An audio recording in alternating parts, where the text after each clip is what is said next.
Ladies and gentlemen, this is the biggest video to date for the most part until I can get my other projects done, and so on and so forth. But this will be the chopping block of the century, and Nick is gonna have to explain himself to us or God, because there is something that he will have to explain, especially the things we'll be going over are in the commentary community hypocrisy scandal and the Tea Party leaks, and there are things that are definitely creepy and not okay, either one or the other. Now, the first thing I would love to cover was the Tea Party incident, where a bunch of creators, including Nick, were in there to organize the biggest content creator takedowns of the year. And it all started with Salvo. For context, there was a drunken house party that took place where essentially what you need to know, that drunk man and woman stuff took place. And that's what you need to know. But what ended up happening afterwards is where it gets started. Because there was false allegations on Salvo about Essay, and it developed into Edwin taking the heat and Nick proceeding to leak private messages between Edwin and Nick over a lie that the group in the drunk house party made, in which Diorio was confronting Edwin on the house party stuff,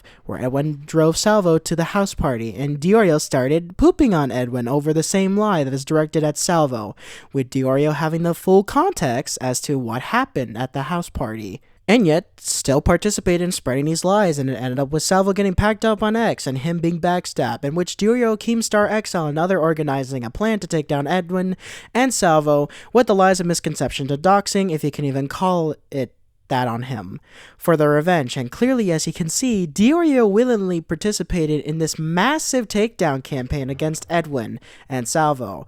And there was also that doxing of Salvo's wife, which Diorio was also a part of. And they mention other creators, but I'm not going into too much, since there's a ton of stuff in the doc. But the reason I'm talking about this is that Nick is two-faced when it comes to friendships. One minute, he's all happy, friendly, holly jolly, and always wants to be buddy-buddy with you. And the next, he hates you. He goes out of his way just to plan your downfall because he is, quote, not buddy-buddies with you, even though he has been friends with you for a long time.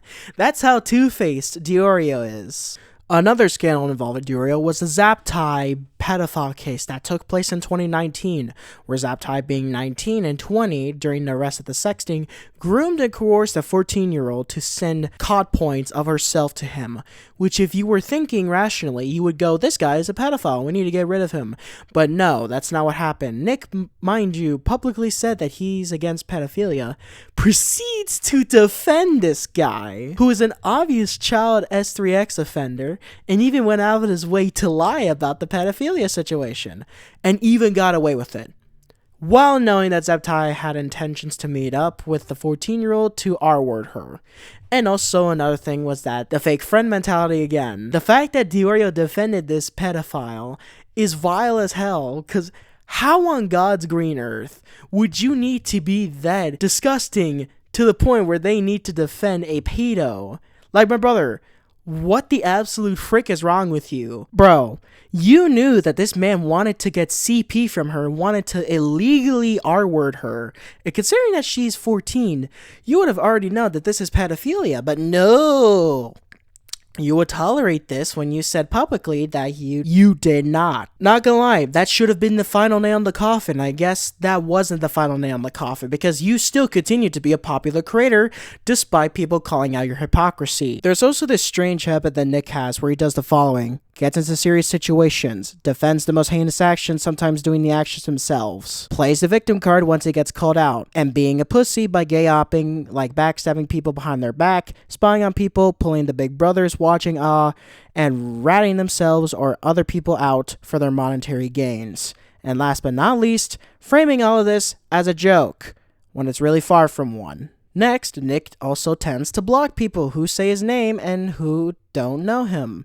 Now, this part is hilarious, because at the time, him and other commentators were criticizing Deaf Noodles for doing the same thing that they're doing now.